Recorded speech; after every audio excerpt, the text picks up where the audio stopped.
Assalamualaikum warahmatullahi wabarakatuh. Perkenalkan, nama saya Faisal Yusuf Rahman dari kelas 101 absen 6.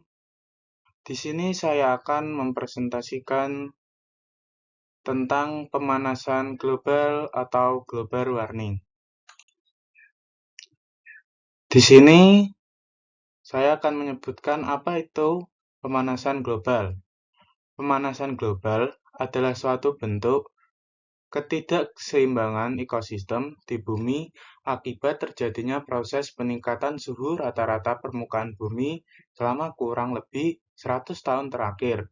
Suhu rata-rata permukaan bumi telah meningkat 0,74 kurang lebih 0,18 derajat Celcius atau 1,33 kurang lebih 0,30 derajat Fahrenheit. Peningkatan suhu permukaan bumi dihasilkan oleh adanya radiasi sinar matahari menuju atmosfer bumi. Selanjutnya, penyebab pemanasan bumi. Yang pertama, penggunaan bahan bakar fosil, peningkatan jumlah industri dan sarana transportasi. Selalu diikuti dengan peningkatan penggunaan bahan bakar minyak dan gas alam. Hasil pembakaran tersebut berupa gas-gas rumah kaca yang memicu terjadinya pemanasan global. Yang kedua, penggunaan klorofluorokarbon (CFC) dalam kehidupan sehari-hari. CFC merupakan senyawa kimia yang terdiri atom karbon, klorin, dan fluorin. Gas CFC digunakan untuk peralatan rumah tangga, yaitu pada alat pendinginan dan juga bisa kita temukan di kemasan botol aerosol dan lainnya. Gas CFC termasuk senyawa kimia yang stabil dan tidak mudah diuraikan. Selanjutnya, yang ketiga adalah kotoran ternak. Fermentasi pada hewan akan menghasilkan gas metana yang dikeluarkan dalam bentuk frases dan gas buangan kentut serta sendawa. Gas metana ini memiliki kontribusi dalam menyebabkan pemanasan global. Yang keempat, sampah. Metode pengelolaan sampah sekarang kurang efektif, juga memengaruhi kadar gas rumah kaca atmosfer. Salah satunya cara pembakaran sampah itu memengaruhi munculnya gas memberikan dampak negatif. Yang kelima, deforestasi. Hutan di Indonesia sering disebut paru-paru dunia, namun seiring waktu, hutan Indonesia mengalami deforestasi. Deforestasi adalah kondisi penurunan luas hutan yang disebabkan oleh konversi lahan untuk infrastruktur, pemukiman, dan pertanian, dan lainnya. Perubahan tersebut seiring berakibat pada kebakaran hutan sehingga terbuangnya emisi gas karbon ke atmosfer. Selanjutnya, dampak pemanasan global. Dampak yang pertama yaitu mencairnya es di kutub-kutub bumi. Data dari salah satu universitas di Kolombia menunjukkan gletser di bumi kehilangan 267 miliar ton es per tahun. Apabila gletser itu mencair, diperkirakan akan ada kenaikan permukaan laut setinggi 65 cm. Dengan adanya peristiwa es mencair di kutub bumi, tentu kurang menguntungkan kelangsungan makhluk hidup. Faktanya, daratan es yang luas bisa memantulkan sinar matahari. Dengan begitu, dataran es memiliki peranan dalam menjaga kestabilan suhu bumi. Yang kedua, meningkatnya permukaan laut.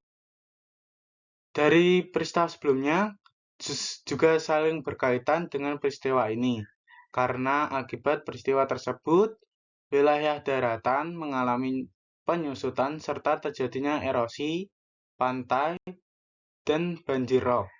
Bencana ini tidak bisa diprediksi terjadinya dan akan merugikan bagi kehidupan masyarakat di bagian pesisir pantai. Yang ketiga, perubahan iklim.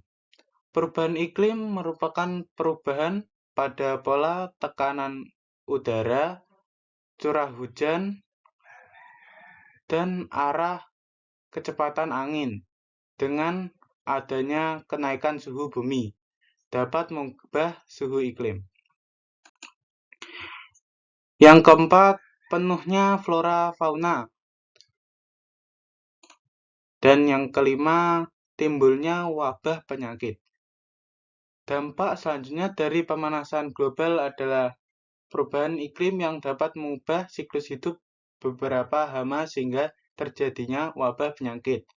Ketidakseimbangan ekosistem juga memberi dampak pada penyebaran penyakit, seperti yang terjadi sebelumnya, yaitu COVID-19. Adapun contoh lainnya seperti TB yang disebabkan oleh nyamuk-nyamuk. Dan selanjutnya, solusi mengatasi pemanasan global. Yang pertama, mengurangi konsumsi daging dan menggantinya dengan sumber makanan nabati. Penanaman hutan kembali atau reboisasi.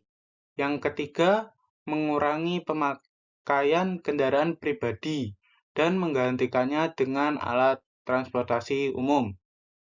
Yang keempat, menghemat energi. Yang kelima, mengurangi penggunaan plastik. Yang keenam, melakukan pengelolaan sampah dengan benar. Yang ketujuh, melakukan aksi menjaga alam dan lingkungan. Selanjutnya, hasil kesepakatan dunia internasional. Yang pertama ada Intergovernmental Panel on Climate Change, yang disingkat IPCC. Intergovernmental Panel on Climate Change adalah sebuah organisasi internasional yang dibentuk oleh PBB untuk mengevaluasi resiko perubahan iklim yang disebabkan oleh aktivitas manusia. Berdasarkan temuan, banyak negara telah mendatangi kesepakatan untuk mengurangi emisi gas rumah kaca dan membatasi kenaikan suhu rata-rata global. Beberapa kesepakatan internasional terkait pemanasan global yang didasarkan pada laporan IPCC antara lain Kesepakatan Paris 2015. Kesepakatan ini didasarkan pada temuan IPCC bahwa harus ada penurunan emisi gas rumah kaca sebesar 40-70%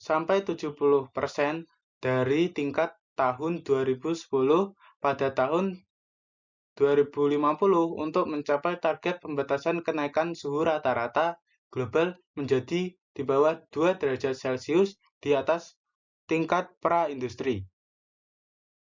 Kesepakatan Glasgow COP26 tahun 2021. Kesepakatan ini juga didasarkan pada temuan IPCC bahwa harus ada upaya untuk mencapai netralisir karbon pada pertengahan abad ini. Untuk membatasi kenaikan suhu rata-rata global menjadi di bawah 1,5 derajat Celcius di atas tingkat pra-industri. Yang kedua, Protokol Kyoto. Protokol Kyoto suatu persetujuan yang merupakan penjabaran lebih lanjut dari Konven Kerangka Kerja PBB mengenai perubahan iklim. Protokol Kyoto dilaksanakan di Jepang pada tahun 1997 yang diikuti oleh 160 negara. Tujuan terbentuknya Protokol Kyoto adalah untuk menjaga kestabilan konsentrasi gas rumah kaca di atmosfer agar berada pada tingkat tertentu. Kestabilan tersebut dapat diwujudkan dengan mencegah aktivitas manusia yang dapat menyumbang gas rumah kaca dan melakukan komitmen pada negara-negara industri. Yang ketiga, Asia Pacific Partnership on Clean Development and Climate.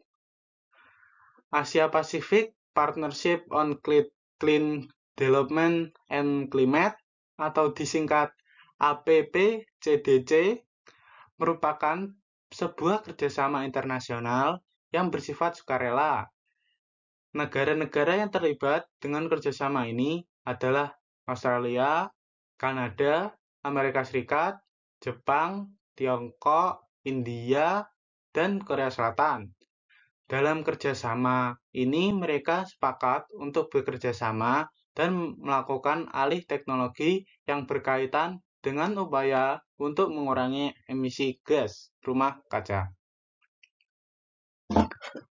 Baik, yang terakhir atau yang keempat, Sustainable Development Goals SDGs. Sustainable Development Goals atau tujuan pembangunan berkelanjutan adalah kesepakatan global yang ditetapkan oleh PBB pada tahun 2015.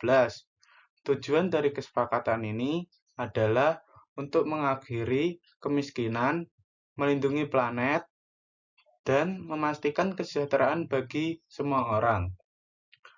Ada 17 tujuan SDGs dan tujuan nomor 13 berfokus pada aksi untuk mengatasi perubahan iklim.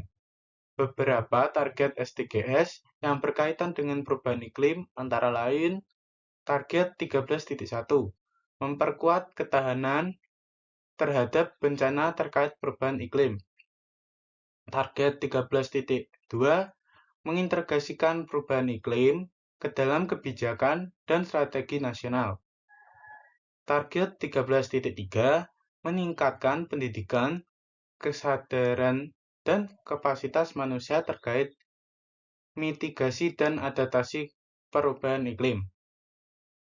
Kesepakatan SDGs juga mengharuskan negara-negara untuk bekerja sama dalam mengatasi perubahan iklim dan memastikan berlanjutan lingkungan hidup. Kesepakatan ini mendorong pengurangan emisi gas rumah kaca dan mendukung adopsi teknologi bersih dan ramah lingkungan. Sekian yang dapat saya sampaikan, kurang lebihnya mohon maaf. Wassalamualaikum warahmatullahi wabarakatuh.